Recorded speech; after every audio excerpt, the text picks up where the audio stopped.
रजीम change, policy तब्दील, Trump से मामलात खराब, ईरान के बाद अगला निशाना पाकिस्तान, न्यूक्लियर प्रोग्राम खतरे में। हामिद मीर के इंकशाफात ने हलचल मचा दी। सीनियर सहाफ़ी हामिद मीर ने अपने ताज़ा कॉलम में इंकशाफ किया है कि तेजी से बदलती आलमी सूरत हाल ने हुकूमत को अपनी पॉलिसी पर नजरसानी के लिए मजबूर किया है।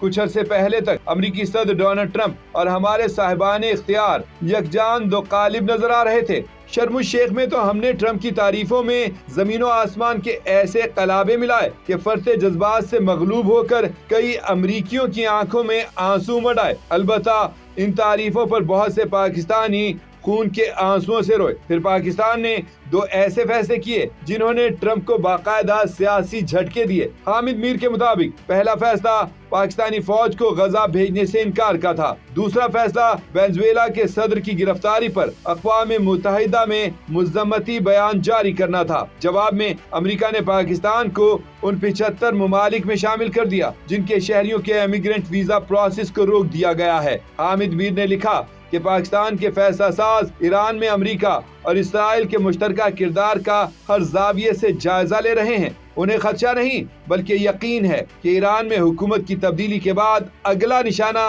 पाकिस्तान होगा। अमेरिका पाकिस्तान में ज्यादा सियासी गड़बड़ नहीं चाहता, लेकिन इसराइल की कोशिश होगी कि पाकिस्तान और अमेरिका को आमने सामने लाया जाए। अमेरिकी एस्टेब्लिशमेंट तवील अरसे से पाकिस्तान के न्यूक्लियर प्रोग्राम को महदूद करने के रास्ते तलाश कर रही है। आजकल इसराइली वज़ीर-ए-आज़म नेतन्याहू कोशिश कर रहे हैं कि ट्रंप और नरेंद्र मोदी में ताल्लुकात को बेहतर बनाया जाए। ये कोशिश कामयाब हो गई तो नेतन्याहू और मोदी की कोशिश होगी कि ट्रंप को पाकिस्तान के न्यूक्लियर प्रोग्राम के खिलाफ इस्तेमाल किया जाए। ये कोई राज नहीं रहा कि ईरान में हालिया पुरतशद्दुद मुजाहरों के पीछे इसराइली खुफिया इदारा मोसाद था। इस्लामाबाद की साजिशी फिजाओं में यह अंदेशा ज़ेरे गर्दिश है कि जिस किस्म की सियासी अफरा तफरी ईरान में फैलाई गई, वैसी ही अफरा तफरी पाकिस्तान में भी फैलाई जा सकती है, ताकि पाकिस्तान की हुकूमत को मजबूर किया जाए कि वो कम अज कम ईरान के मामले पर तो अमेरिका का साथ दे। हामिद मीर ने मजीद लिखा कि गुज़श्ता हफ्ते पीपल्स पार्टी के चेयरपर्सन बिलावल भुट्टो जरदारी ने ईवान सदर में गैर मुल्की सिफारतकारों